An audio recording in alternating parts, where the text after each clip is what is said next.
C M ಸಿದ್ದರಾಮಯ್ಯವರು ರಾಜ್ಯದ ಜನತೆಗೆ ಹಣಕಾಸಿನ ವಿಚಾರದಲ್ಲಿ ಸುಳ್ಳು ಹೇಳಿ ದಾರಿ ತಪ್ಪಿಸ್ತಾ ಇದ್ದಾರೆ. ನಾನು ಆರ್ಥಿಕ ಶಿಸ್ತಿನ ಒಳಗಡೆ ನಾನು ನಿರ್ವಹಿಸಿದ್ದೇನೆ, ಆರ್ಥಿಕ ಶಿಸ್ತಿನ ಒಳಗಡೆ ಸಾಲ ತೆಗೆದುಕೊಂಡಿದ್ದೇನೆ ಅನ್ನುವಂಥ ಮಾತನ್ನು ಹೇಳ್ತಾರೆ. ಆದರೆ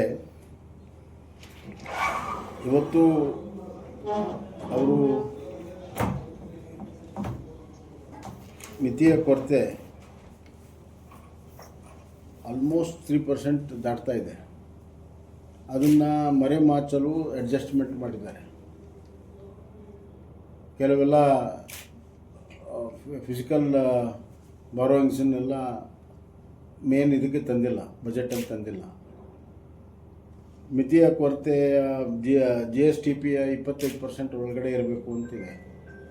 ಅದನ್ನು 24.94 ಅಂತ ತೋರಿಸಿದ್ದಾರೆ. ಅಂದರೆ 0.6 ಅಷ್ಟೇ ಉಳಿದಿದೆ ಅಂತ. ಆದರೆ ಆ್ಯಕ್ಚುಲಿ ಲಾಸ್ಟ್ ವರ್ಷವೇ 25 ದಾಟಿದೆ, ಈ ವರ್ಷಂತೂ ದಾಟಿದೆ. ರಿಸರ್ವ್ ಬ್ಯಾಂಕಿನ ಹಲವಾರು ಲೋನುಗಳನ್ನು ಇಲ್ಲಿ ಅಕೌಂಟಿಗೆ ತೆಗೆದುಕೊಳ್ಳದೆ ಸುಮಾರು 10,000 ಕೋಟಿ ರೂಪಾಯಿಯಷ್ಟು ರಿಸರ್ವ್ ಬ್ಯಾಂಕಿನ ಲೋನ್ಗಳನ್ನು ತೆಗೆದುಕೊಳ್ಳದೇ ಇದನ್ನು 25% ಒಳಗಡೆ ಇರುವಂಥ ಹೊಂದಾಣಿಕೆಯನ್ನು ಮಾಡಿದ್ದಾರೆ, ಅಡ್ಜಸ್ಟ್ಮೆಂಟ್ ಮಾಡಿದ್ದಾರೆ. ಇದು ಜನರಿಗೆ ದಾರಿ ತಪ್ಪಿಸ್ತಾ ಇದ್ದಾರೆ ಮತ್ತು ಆರ್ಥಿಕ ಸ್ಥಿತಿ ಭಾಳ ಕೆಟ್ಟದಾಗಿದೆ. ಈಗ ಅವರು 4,49,000 ಕೋಟಿ ಒಟ್ಟು ಬಜೆಟ್ ಇದೆ. ಅದರಲ್ಲಿ 3,40,000 ಕೋಟಿ ಕಮಿಟೆಡ್ ಎಕ್ಸ್ಪೆಂಡಿಚರ್ ಇದೆ.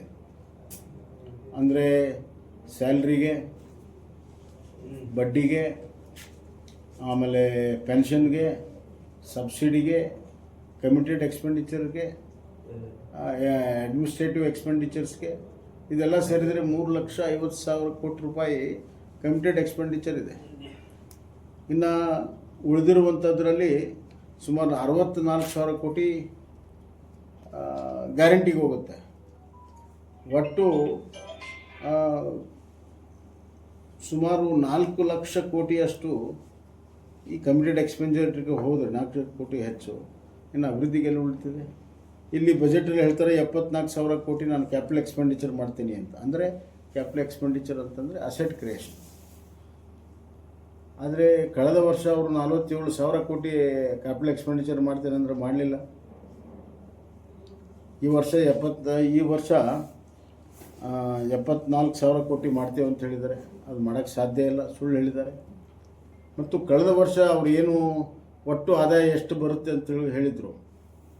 ಮೋಟರ್ ವೆಹಿಕಲ್ ಟ್ಯಾಕ್ಸ್ ಹೆಚ್ಚು ಮಾಡಿದರು, ಸ್ಟ್ಯಾಂಪ್ ಡ್ಯೂಟಿ ಹೆಚ್ಚು ಮಾಡಿದರು, ಪೆಟ್ರೋಲ್ ಮೇಲೆ ಸೆಸ್ ಹೆಚ್ಚು ಮಾಡಿದರು, ಆಮೇಲೆ ಸರಾಯಿ ಮೇಲೆ ಹೆಚ್ಚು ಮಾಡಿದರು, ಆಮೇಲೆ ಲೋಕಲ್ ಟ್ಯಾಕ್ಸ್ ಹೆಚ್ಚು ಮಾಡಿದರು, ಲೋಕಲ್ ಸೆಸ್ ಹೆಚ್ಚು ಮಾಡಿದರು. ವರ್ಷ ಇಡೀ ಹೆಚ್ಚು ಮಾಡ್ಕೊಂಡು ಬಂದಿದ್ದಾರೆ. ಬಜೆಟಲ್ಲಿ ಹೆಚ್ಚು ಮಾಡಲಿಲ್ಲ, ಇಡೀ ವರ್ಷ ಇಡೀ ಹೆಚ್ಚು ಮಾಡ್ತಾ ಇದ್ದಾರೆ. ಪವರ್ ಚಾರ್ಜಸ್ ಹೆಚ್ಚು ಮಾಡ್ತಾ ಇದ್ದಾರೆ, ಪವರ್ ಟ್ಯಾರಿಫ್ಸ್ ಹೆಚ್ಚು ಮಾಡ್ತಾ ಇದ್ದಾರೆ. ಹೀಗಾಗಿ ಈ ಬಜೆಟ್ಗೆ ಇಲ್ಲಿರುವಂಥ ಫಿಗರ್ಸ್ಗಳಿಗೆ ಯಾವುದೇ ರೀತಿ ಕಿಮ್ಮತ್ತಿಲ್ಲ.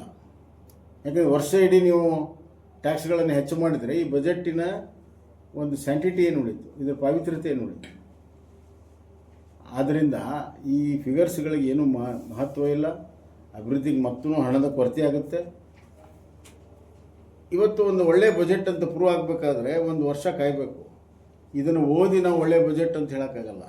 ಇದರ ಒಟ್ಟು ಖರ್ಚುಗಳು ಎಷ್ಟಾಗುತ್ತೆ, ಸದುಪಯೋಗ ಎಷ್ಟಾಗುತ್ತೆ, ಎಷ್ಟು ಇನ್ಫ್ರಾಸ್ಟ್ರಕ್ಚರ್ ಡೆವಲಪ್ ಆಗುತ್ತೆ, ಎಷ್ಟು ಸಾಮಾಜಿಕ ವಲಯದಲ್ಲಿ ಜನರಿಗೆ ಅನುಕೂಲ ಆಗುತ್ತೆ, economic assets and social assets ನೀವು ಎರಡೂ ಕೂಡ ಎಷ್ಟಾಗುತ್ತೆ ಅನ್ನೋದ್ರ ಮೇಲೆ ಈ ಬಜೆಟ್ ಹೆಂಗಾಗುತ್ತೆ ಅಂತ. ಕಳೆದ 2 ವರ್ಷದ ಬಜೆಟನ್ನು ನೋಡಿದಾಗ ಅವರು ಮಾತಾಡಿದ್ದಕ್ಕೂ ಬಜೆಟಲ್ಲಿ ಹೇಳಿದ್ದಕ್ಕೂ ಮತ್ತು ಇಡೀ ವರ್ಷ ಆರ್ಥಿಕ ನಿರ್ವಹಣೆ ಮಾಡಿದ್ದು ನೋಡಿದಾಗ ಖಂಡಿತವಾಗೂ ಅದಕ್ಕೆ ಸಂಬಂಧ ಇಲ್ಲ. ಹೀಗಾಗಿ ಈ ಬಜೆಟ್ನಲ್ಲಿ ಅವ್ರು ಏನು ಫಿಗರ್ಸ್ಗಳು ಹೇಳಿದ್ದಾರೆ, ಇಲಾಖೆಗಳಿಗೆ ಅಷ್ಟು ಕೊಡ್ತೀನಿ ಇಷ್ಟು ಕೊಡ್ತೀನಿ ಅಂತ ಬೇರೆ ಬೇರೆ ಯೋಜನೆಯಲ್ಲಿ, ಅವು ಯಾವೂ ಕೂಡ ಪೂರ್ಣ ಪ್ರಮಾಣದಲ್ಲಿ ಕೊಡೋದಿಲ್ಲ. ಕೇವಲ ಬಜೆಟ್ ಪುಸ್ತಕದಲ್ಲಿದೆ.